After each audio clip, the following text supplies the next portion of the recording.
Senhor presidente, senhores deputados, senhoras deputadas, acho que a semana que passou, o final de semana principalmente, trouxe uma série de informações e notícias que seriam necessárias de serem debatidas na Assembleia Legislativa, em outros fóruns. Mas eu acredito que tantas coisas que acontecem, nós acabamos tendo que focar em determinadas situações, porque não é possível discutir as mensagens da Lava Jato, as compras feitas pelo Exército, o processo da liberação de armas, não na Assembleia Legislativa nesse momento. Então, senhor presidente, eu quero aqui fazer referência a dois assuntos que me parecem fundamentais para que nós, aqui na Assembleia Legislativa, possamos fazer o debate. O primeiro é parabenizar a Frente Parlamentar contra o pedágio caro, por ter feito as audiências públicas, continuar fazendo as audiências públicas. Acompanhei algumas delas, acompanhei o Cornélio Procópio, inclusive com o deputado Matheus tendo que acalmar seu pai, que está bastante agitado, alterado, mas faz parte, os filhos têm esse papel também. Parabéns para o Matheus. E parabéns para a Frente Parlamentar, porque tem mostrado muita maturidade e mostrado principalmente que é preciso, sim, que o Estado do Paraná todo se engaje nessa luta contra um pedágio ainda absurdamente caro, desnecessário da forma que está sendo feito, que colocará novas praças de pedágio, sem que nós tenhamos nenhum mecanismo, como disse o professor Tercílio, de fazermos a defesa da sociedade, porque ele vale por 30 anos. A deputada Mabel e demais deputados já falaram sobre isso. O presidente da Frente Parlamentar, o deputado Arilson, também fez referência a uma situação que me parece absolutamente necessária, que é o engajamento do G7, o engajamento do governador, engajamento da OAB, engajamento da sociedade civil organizada em defesa da população paranaense. O governador Carlos Roberto Massa não pode ficar olhando olimpicamente as coisas acontecerem para, no final de tudo, ver qual vai ser a posição que irá tomar.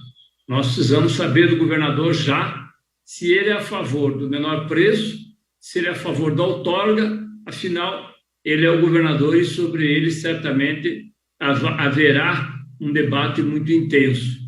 Não é possível que o governador ainda aguarde para ver qual vai ser a decisão do governo federal. O governo federal tem as suas decisões. Já foi dito aqui pelo deputado Romanelli, que conversou inclusive com o ministro Tarcísio, mas nós queremos saber o chefe máximo do Estado, politicamente, qual é a sua opinião. O que pensa o governador do Estado?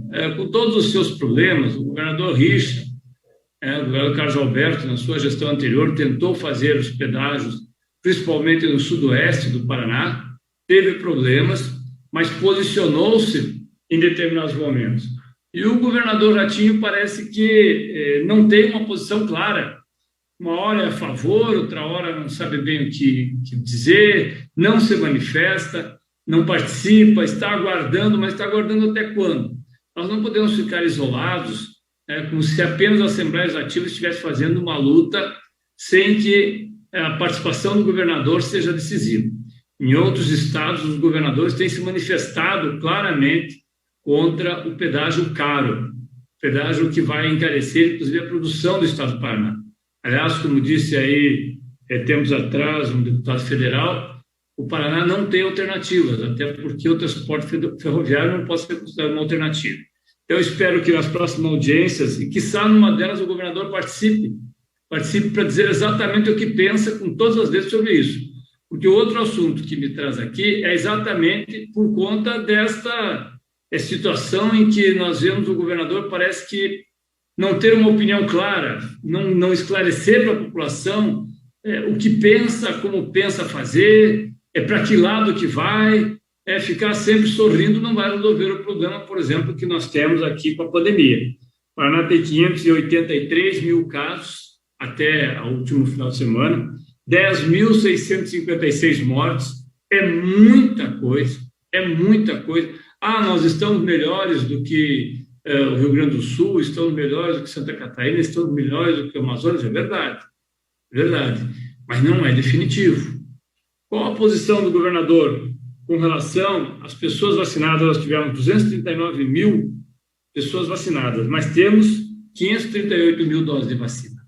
Ou seja, nós temos mais 300 mil doses de vacina. E a vacina russa? O que aconteceu com ela? O que aconteceu com o Tecpar? Na última semana que passou, houve uma série de afirmações, ainda assim genéricas, não diz exatamente, deputado Michele, o que vai ser feito, se de fato o Instituto Russo vai ou não vai constituir aqui a vacina, se ela vai ser aplicada na sua terceira fase agora nas universidades. É preciso que nós tenhamos clareza disso, porque as aulas que o governador determinou que comece no dia 18 estão marcadas para março, mas elas começarão. E começarão numa situação trágica. Começarão com mais de 9.500 funcionários sendo exonerados, PSS, sem que haja contratação dos novos funcionários. Não há ainda uma sinalização para os diretores que nos ligam todos os dias, perguntando o que vai acontecer a partir do momento em que esses servidores forem exonerados. Qual a empresa que vai contratá-los, se é que vai contratá-los? Como é que nós vamos fazer com algumas escolas que obrigatoriamente tem que ter uma pessoa na porta, senhores deputados, senhoras deputadas? Como fazemos aí na Assembleia Legislativa, todos que entram na Assembleia Legislativa têm a sua temperatura medida. Todos, entrem a pé ou entrem de carro. Todos sabem que quando entramos no plenário, há uma série de regras estabelecidas. Isso porque somos adultos.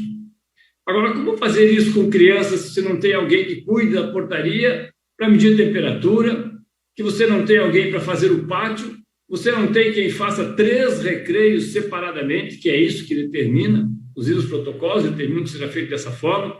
Você não tem condições de dizer como será feito com essas crianças no horário do lanche. Nós estamos falando de crianças de 12, 13, 14 anos. Ah, mas elas não são contaminadas. Não é verdade. Há estudos mostrando que as crianças têm sim contaminação.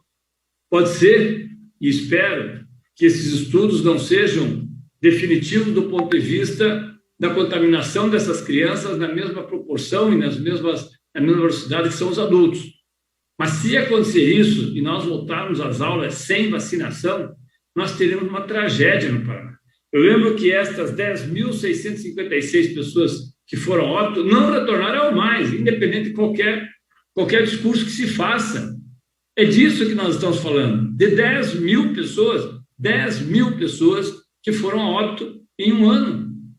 E num processo onde a pandemia não está sob controle, ao contrário, ela vem ampliando. Nós tivemos agora, aqui em Curitiba, pessoas da educação, que nós não precisamos citar o nome, mas a pedagoga de um colégio muito próximo aqui do Portão foi a óbito essa semana, professores foram a óbito, e nós vamos ter o retorno dos alunos, não sei se serão todos, serão uma parte só, não sei quantos irão assinar, não sei. E aqui, senhores deputados e senhoras deputadas, é uma preocupação que nós temos que compartilhar com os deputados, nós temos que compartilhar com a população.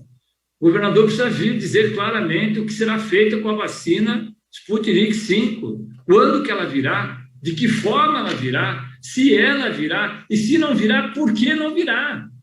Não dá para ficar nesse processo parece, jogar para a torcida, empurrar o processo até que ele aconteça, sei lá, de uma forma mágica. Não vai acontecer. A pandemia é algo que talvez dure muito mais do que esse ano. Nós tivemos já os casos mais trágicos no Brasil. O Brasil é o segundo país em número de mortos, por uma política absolutamente negacionista do governo federal, por uma política absolutamente, eu não sei o termo que nós deveríamos usar, mas uma política que leva muita gente a acreditar que isso não é uma gripezinha. Aliás, hoje o presidente da República estava novamente com o mesmo discurso. Parece que é uma coisa irrelevante. E o mesmo, aliás, alguns médicos, inclusive, deputado Michele, como o médico Guido Céspedes, do Mato Grosso, que criou, inclusive, o kit Covid com hidroxicloroquina, ivermectina e outras coisas mais, morreu por ter contraído o coronavírus. Foi a óbito essa semana. Né? Então, eu acho que nós temos tanta coisa para falar, mas não dá para a gente ignorar 240 mil mortos no Brasil. 240 mil mortos. e no Paraná, mais de 10 mil mortes. Deputado Tadeu, por favor, para concluir. Obrigado, senhor presidente. Por isso, senhor presidente e senhores deputados, eu espero que o governador do estado, nesse momento de tanta aflição para a população paranaense, se manifeste sobre 2 temas, pelo menos, que são absolutamente essenciais.